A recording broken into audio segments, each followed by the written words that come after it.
Hello, a very good morning. Welcome to the Mega News at 6. News coming to you live from our studios on the 10th Avenue Extension, Greater Estate. We're live on all our social media handles, Facebook, YouTube, X on MBN 360. My name is El Samuels. First, the headlines. GJA condemns military attacks on journalists and civilians. In business, raw commodity exports undermining Africa's growth, President Mahama. And on the international front, Israel prepares to bury last captive returned from Gaza.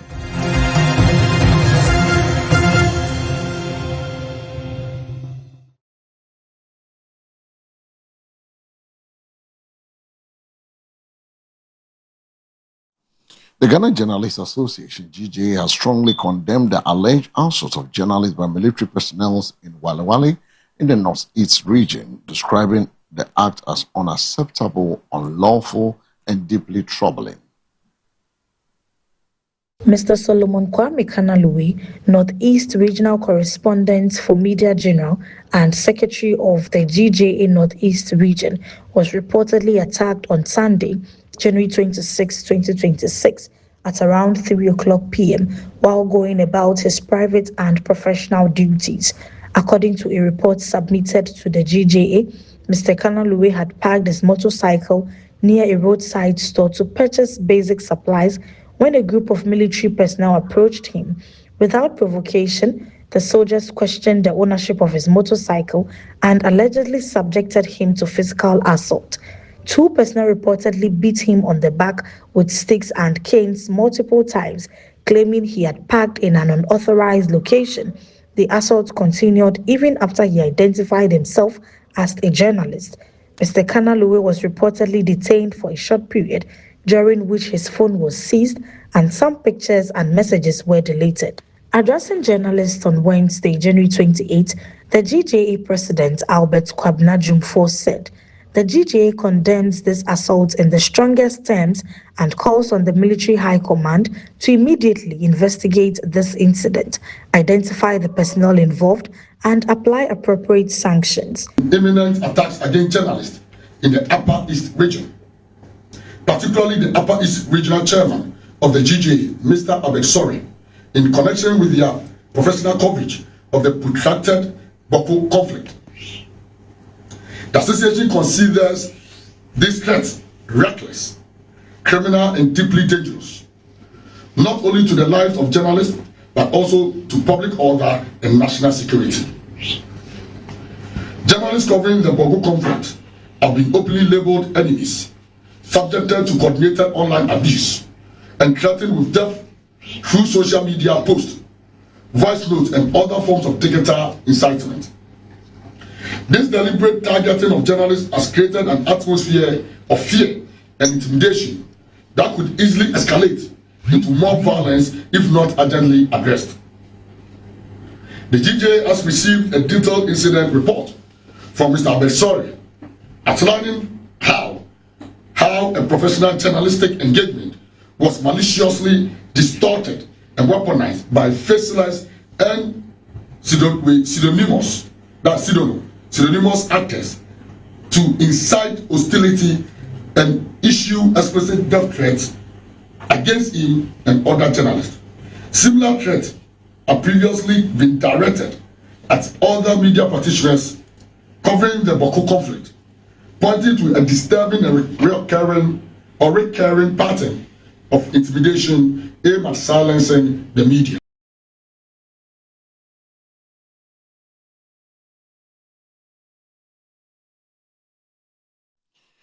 All 5 aspirants who filed nomination to contest the Ayawaso East parliamentary primaries of the National Democratic Congress, the NDC, have been cleared following a successful vetting exercise.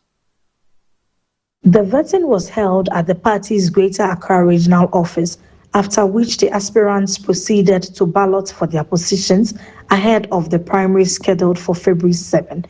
The cleared candidates in the order of balloting are Mohammed Ram, the NDC constituency chairman, Amina Adam, widow of the late Member of Parliament, Baba Jamal Mohammed Ahmed, Ghana's High Commissioner to Nigeria, Yakubu Awinjo, and Najib Mohammed.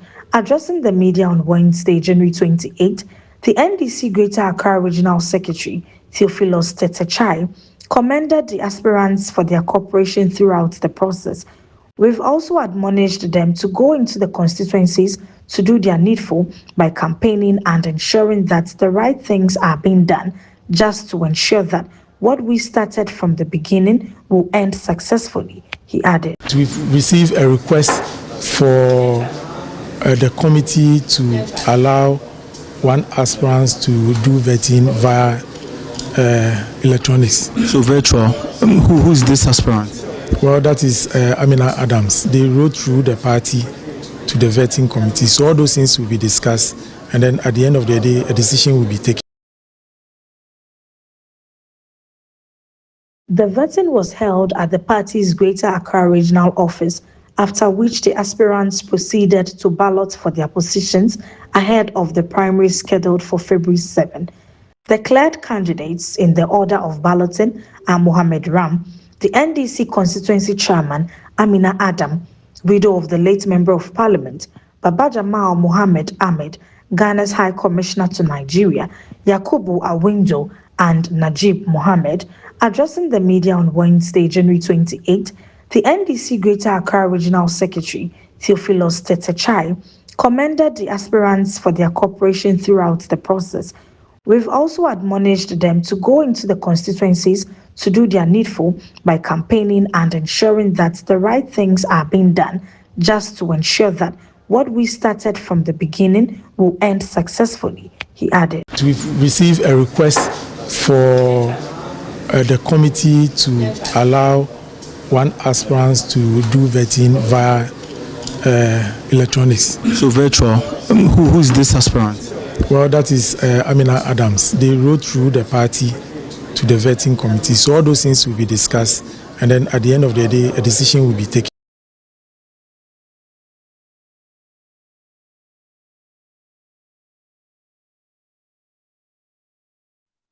Water supply has resumed in parts of the Ashanti region following the completion of repair works on a high lift pump at Awebi water treatment plant. According to the company, the repair works were completed at 1340 GMT on Wednesday, after which production at the facility resumed at 1405 GMT. The disruption had affected customers in the Ebuakwa district and several surrounding communities. GWL said water delivery to affected areas is expected to stabilize gradually as the system fully recovers and pressure builds across the distribution network. The company's management thanked customers and the general public for their patience and cooperation during the repair period, noting that the swift completion of the works was aimed at minimizing inconvenience. GWL also apologized for the disruption in service and reiterated its commitment to ensuring a reliable and consistent water supply across the region.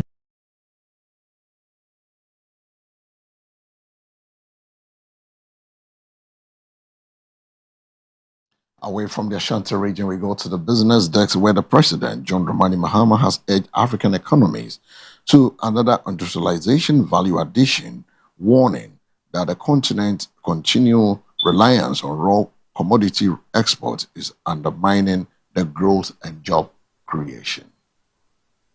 Speaking at the inaugural Africa Trade Summit 2026, the president criticized Africa's long-standing pattern of exporting and processed natural resources while importing finished goods. He noted that the imbalance weakens domestic industries, limits employment opportunities, and constrains sustainable economic development.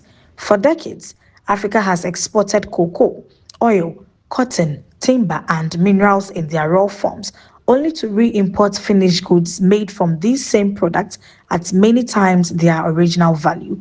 This model has deprived our economies of jobs, technologies, and revenue. For decades, Africa has exported cocoa, oil, cotton, timber, and minerals in their raw form, only to re-import finished goods made from some of these same products at many times their original value. This model has deprived our economies of jobs, technology, and revenue. Consider cocoa, for which Ghana is one of the leading producers. Africa produces most of the world's cocoa, yet captures only a small fraction of the value of the global chocolate market. Similar imbalances exist in oil refining, textiles, and mineral processing. Beneficiation alters this equation by creating domestic industries, reducing imports, and increasing export earnings. Across the continent, encouraging progress is underway. In Ghana, we're deliberately shifting from a commodity export model to a value-added economy, prioritizing agro-processing, manufacturing, and industrial clusters that are aligned with our natural advantages.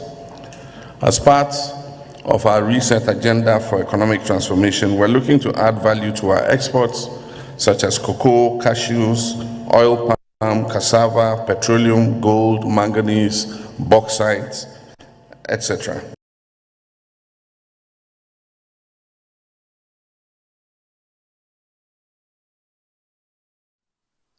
Away from the business desk on the international front, the remains of Ryan Gil, the latest Israeli captive recovered from Gaza, are set to be laid to rest on Wednesday, January 28th, in hometown of Meir in southern Israel. Ahead of the burial, Israel's police are holding a pre-funeral ceremony at the Shura military base in central Israel, honoring Giveli's service as a police officer, the Times of Israel reported. The funeral is scheduled to begin at 12:30 p.m. local time, with Israeli Prime Minister Benjamin Netanyahu and President Isaac Herzog expected to deliver eulogies.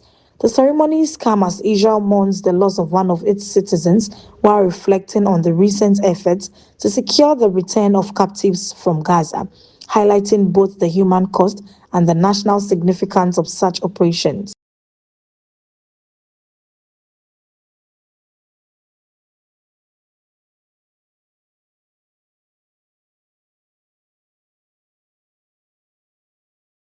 So that's how we end this morning news at 6, but now turn our attention to the weather and its update for the next 24 hours from the MBN Weather Center.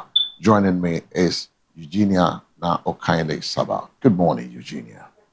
How are you doing? I'm good, yourself? I'm okay, and I believe that your night was good. Yes. And what's on today for the next 24 hours? Okay. The weather update for today is brought to you by the MBN Weather Update in association with the Ghana Meteorological Agency.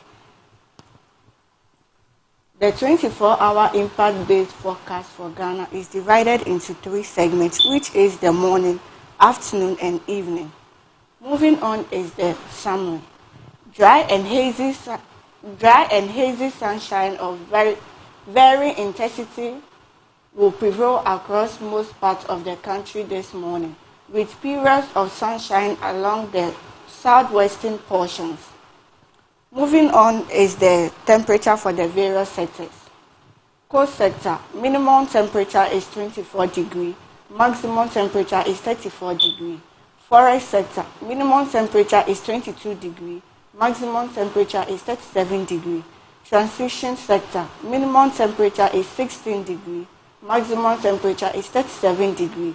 Northern sector, minimum temperature is 20 degrees, maximum temperature is 38 degrees. Cold weather is expected during the night and early morning hours over the northern and transition sectors. Caution: due to the prevailing dry condition, the public, especially in the northern sector, is strongly advised to handle naked flames with extreme caution to prevent fire outbreaks. So this brings us to the end of the weather update from the MBN Weather Center in association with the Ghana Meteorological Agency. In case there is any news, I'll let you know. My name is Eugenia Saba. The news continue. Thank you so much, Eugenia, for bringing us up to speed from the Weather Center. Now we recap our top stories.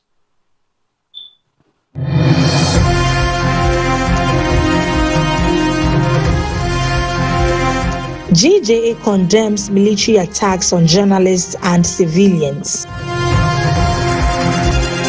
In business, raw commodity exports undermining Africa's growth, President Mahama. And on the international front, Israel prepares to bury last captive returned from Gaza.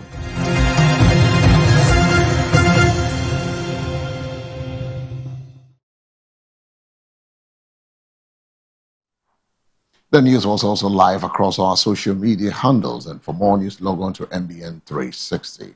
My name is El Samuels. Up next is the sports update. Stay with us.